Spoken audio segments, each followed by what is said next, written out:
রাজনীতি না করলেও তিনি ছিলেন প্রচার বিমুখ এবং প্রচার বিমুখ থেকেও যে একজন মানুষ দেশে আলোচিত হওয়া যায় সেটারই প্রমাণ হলো আরাফাত রহমান কোকো। এবং আপনারা দেখেছেন এই রাষ্ট্রকে কিভাবে মানুষের কাছে পরিণত করিয়ে যাওয়া যায় সেটাই তার মূল লক্ষ্য ছিল। আমরা এই 56তম জন্মবার্ষিকী আমরা শহীদের ওনার প্রতি শ্রদ্ধা জানাচ্ছি।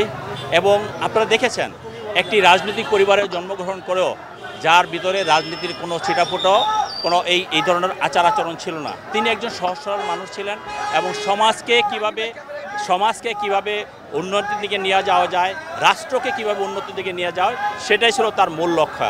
এবং সেই লক্ষ্যে বিএনপি ক্ষমতায় থাকার পরেও তিনি যদিও তৎকালীন সময়ে ক্রিকেট বোর্ডের ডেভেলপমেন্ট কমিটির সভাপতি ছিলেন, কিন্তু ইচ্ছা করলে ক্রিকেট বোর্ডের তিনি সভাপতি হতে পারতেন, কিন্তু তিনি সেটা চাননি। তিনি চেয়েছিলেন যে কীভাবে ক্রিকেটকে উন্নয়ন করে এই দেশকে সারা পৃথিবীতে যত দ্রুত দেশকে পরিচয় করিয়ে দেওয়া যায়, যার কারণে ডেভেলপ কমিটিতে থেকে তিনি ক্রিকেটে ডেভেলপ করেছিলেন।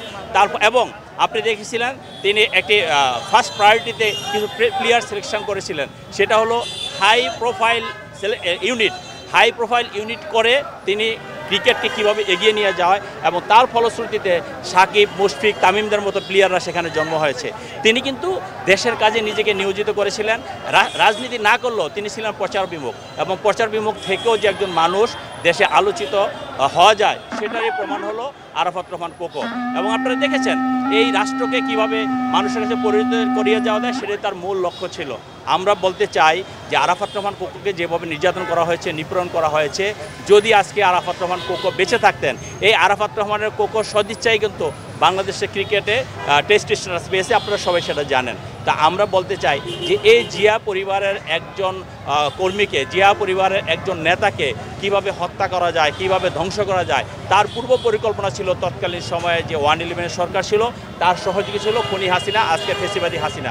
সেই ফেসিবাদী হাসিনা যখন আমাদেরকে এই দেশে রাজনীতি করতে দেয়নি, এই দেশ থেকে বিতাড়িত করেছে, তখন তিনি মালয়েশিয়া গিয়েছেন এবং কত দুঃখ কষ্ট নিয়ে তিনি মালয়েশিয়াতে 2015 সনে 24শে জানুয়ারি তিনি মৃত্যুবরণ করেছেন। এবং আপনারা দেখেছেন কি অন্যায়টা করা হয়েছে সেখানে। একজনের লাশ আসবে, সেই লাশকেও তারা জানাজা করতে দিবে না। তৎকালীন সময় আমাদের দেশনেত্রী বেগম খালেদা জিয়া আন্দোলন চলমান ছিল। দেশনেত্রী বেগম খালেদা জিয়া যে বাসা থেকে বের হইতে না পারে, বালির ট্রাক দিয়ে তাকে অবরুদ্ধ করা হয়েছিল। এবং তার পরবর্তী কোকো ভাইয়ের মৃত্যুকে ঘটনা করে কি নাটক তারা সাজিয়েছে।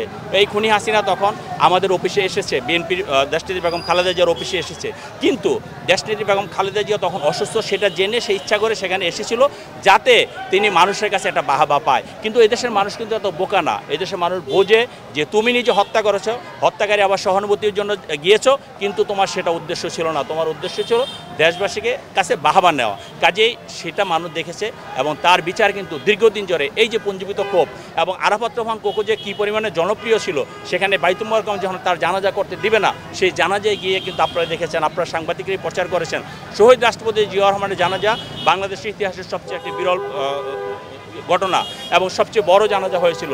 তার পরবর্তীতে কিন্তু আরাফাত রহমান কোকোর জানাজা বড় হয়েছিল।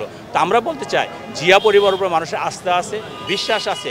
অতীতের শহীদ রাষ্ট্রপতি জিয়াউর রহমানের উপরে আস্থা বিশ্বাস রেখে এদেশের মানুষ তার কার্যক্রম পরিচালনা করেছে, তার দিক নির্দেশনা শুনেছে এবং পরবর্তীতে দেশনেত্রী বেগম খালেদা জিয়ার একই কাজ করেছে, তাকে মানুষ মেনেছে এবং মানুষকে ঐক্যবদ্ধ করে এই দেশকে একটি জাতীয় সেবা দিয়েছে দেশনেত্রী বেগম খালেদা জিয়া। আজকে এই ফেসিবাদ বিরোধী আন্দোলনে আমাদের পার্টি ভারপ্রাপ্ত চেয়ারম্যান জনাব তারেক রহমান দীর্ঘ 17 বছর এত নির্যাতন নিপীড়নের পরেও আমাদের জাতিকে ঐক্যবদ্ধ করেছে, জাতিকে ঐক্যবদ্ধ করে 5ই আগস্ট ফেসিবাদকে পালিয়ে যেতে বাধ্য করেছে। আমরা চাই তারেক রহমানের নেতৃত্বে এবং তারেক রহমান চায় তার নেতৃত্বে আগামী দিনে একটি মানবিক বাংলাদেশ গড়বে, যেখানে যেই বাংলাদেশে আরাফাত রহমান কোকোর মতো আর কোনো মানুষের অন্যায়ভাবে জীবন দিতে হবে না, চিকিৎসা থেকে বঞ্চিত হতে হবে না, ফ্যামিলি থেকে বঞ্চিত হবে না। রাজনীতি সবাই আমরা করি, যার যার অবস্থান থেকে আমরা রাজনীতি করব, যে পার্টি করি আমরা করব, কিন্তু মানুষের বাক স্বাধীনতাকে গুরুত্ব দিয়ে আমাদের পার্টির ভারপ্রাপ্ত চেয়ারম্যান জনাব তারেক রহমান আগামী দিনে একটি মানবিক রাষ্ট্র গঠন করার যে প্রচেষ্টা, সেটাকে আমরা এগিয়ে নিয়ে যাব। আমি বলতে চাই আরাফাত রহমান কোকো যদি আজকে বেঁচে থাকতো, আজকে ক্রীড়াঙ্গনে, বিশেষ করে ক্রীড়াঙ্গনে আজকের যে অবস্থা, ফুটবল হোক, ক্রিকেট হোক, এই অবস্থা থাকতো না, এটা আরও অনেক উন্নত শিখরে যেত। আজকে আমরা বাংলাদেশের হয়ে ব্রাজিলের সমর্থন করি, আমরা বাংলাদেশের হয়ে আর্জেন্টিনার সমর্থন করি, আমরা বাংলাদেশের ক্রিকেট অস্ট্রেলিয়ার সমর্থন করি, পাকিস্তানের সমর্থন করি, আমরা কেন বাংলাদেশের সমর্থন করবো না? বাংলাদেশের ক্রিকেট কেন বড় হবে না? আরাফাত রহমান কোকো যদি বেঁচে থাকতো তার প্রতিফলন আপনারা দেখতে পারতেন। আজকের এই দিনে আপনারা সবাই তার জন্য দোয়া করবেন, আল্লাহ রাব্বুল আলামিন যাতে তাকে বেহেশতের সর্বোচ্চ মাকাম দান করেন।